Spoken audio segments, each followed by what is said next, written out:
শুভ দুপুর বন্ধুরা, আজ হ্যাপি সানডে।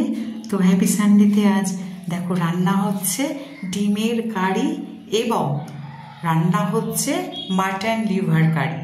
তো দেখো ডিমটাকে যদি সেদ্ধ করে কেটে নিয়ে এভাবে নুন দিয়ে তেলে ফ্রাই করা যায়, ডিমটার কুসুম এবং ডিমের মধ্যে একটা অসাধারণ কিন্তু স্বাদ এসে যায়। সেই কারণে এভাবে আমি টুকরো করে নিয়েছি। পুরো আলু দুটো কারি যেহেতু একসাথে রান্না হচ্ছে, পুরো আলুটা কিন্তু আমি ফ্রাই করে নিচ্ছি নুন দিয়ে। ডিমটা ফ্রাই হয়ে গেল, আমি উঠিয়ে নিলাম। একটা অমলেটও করে রেখেছি। তো দেখো আলুগুলো একদম লাল করে ভেজে নিতে হবে। নতুন আলু, রসুন কোয়া তেলের মধ্যে দিয়ে দিচ্ছি। মেটের কষা বা মেটের চচ্চড়ি বা কারি যাই বলো না কেন তোমরা, দিয়ে দিচ্ছি গোটা রসুন, যেটা আমার ভীষণ প্রিয়। ভালো করে তেলের মধ্যে একটু ফ্রাই করে নিয়ে দিয়ে দিচ্ছি পেঁয়াজ কুচোনো। আর একই সাথে যেহেতু ডিমের কারিটাও রান্না করছি, পাশে দুটোতেই কিন্তু সেম এই পেঁয়াজ আর রসুন দিয়ে নুন দিয়ে তেলের মধ্যে দেখো ফ্রাই করছি। আর সব থেকে বড় কথা, মেটেগুলোকে ধুয়ে আগে ভালো করে রেখে দিয়েছিলাম।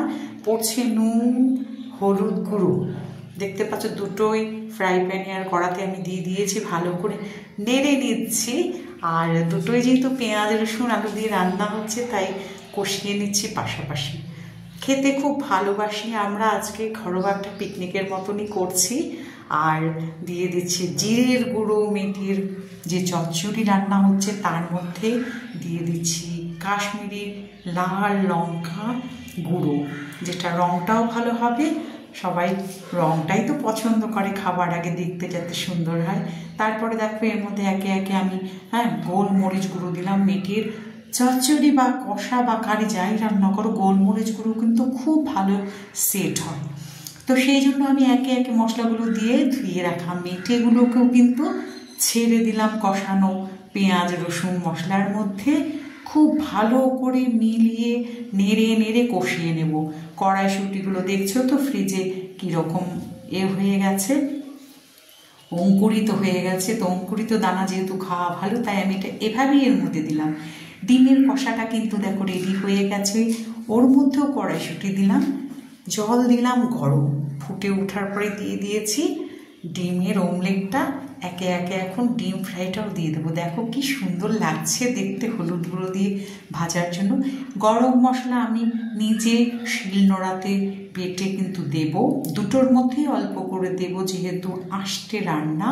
গরম মশলার গুঁড়োটা কিন্তু সুগন্ধ আনবে। মেটের কষাও কিন্তু রেডি, দেখো একদম। দিয়ে দিচ্ছি অল্প পরিমাণ গরম জল। আলু, কড়াইশুঁটি বা মটরশুঁটি যাই বলো, আর মেটেটাকে সেদ্ধ করার জন্য। ডিমের কারি কিন্তু হয়ে এলো। গরম মশলার যে পেস্ট করে রেখেছিলাম অল্প একটু ছড়িয়ে দিলাম। দেখতেই পাচ্ছ শুকনো শুকনোই রান্না হয়েছে। আর মেটের চচ্চড়ির মধ্যেও কিন্তু বাকি গরম মশলাটাও আমি দিয়ে দিয়েছি ফ্রেন্ডস।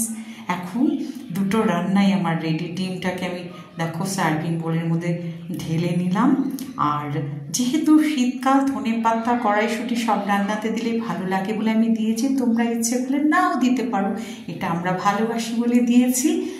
একদম রেডি হয়ে গেছে ডিমের কষা বা ডিমের কারি যা বলো। মেটের কষাও রেডি বা চচ্চড়ি। দেখো আমি ঢেলে নিচ্ছি। আর কালারটা দেখেছো তো কি সুন্দর হয়েছে। খুব বেশি কিন্তু তেল মশলা কিচ্ছু পড়েনি, অথচ দেখো কালারটা যেমন হয়েছে দেখেই মনে হচ্ছে খেতে কেমন হবে। সে বাড়ির লোকটা যখন খাবে তখনই বলবে। তো ফ্রেন্ডস, ভিডিওটি কেমন লাগলো অবশ্যই ভালো লাগলে লাইক কমেন্ট শেয়ার করে দিও। আর এইরকম সুন্দর ঘরোয়া পিকনিকের রান্না পোস্ট কিন্তু আমি আমার যেহেতু ডেইলি লাইফস্টাইলটা আমি আমার ব্লগের মধ্যে তুলে ধরি, তাই কিন্তু তোমাদের সাথে এটা শেয়ার করি বন্ধুরা। ভালো লাগলে এভাবে রান্না করে একবার খেয়ে দেখতে পারো শীতের মধ্যে। আর কি অবশ্যই পাশে থেকো। ভালো লাগলে চ্যানেলটি সাবস্ক্রাইব করো। আর বন্ধুরা, এইভাবে রান্না যদি তোমাদের পছন্দ হয়ে থাকে, এই রান্নাটা একবার এইভাবে কিন্তু করে দেখবে। দেখো আনাজপাতিগুলো কেটে গুছিয়ে রেখেছিলাম, তারও ছবি আমি পোস্ট করে দিলাম। সবাই ভালো থেকো, দেখা হবে পরবর্তী ভিডিওতে। শুভ দিন, শুভ দুপুর, টাটা।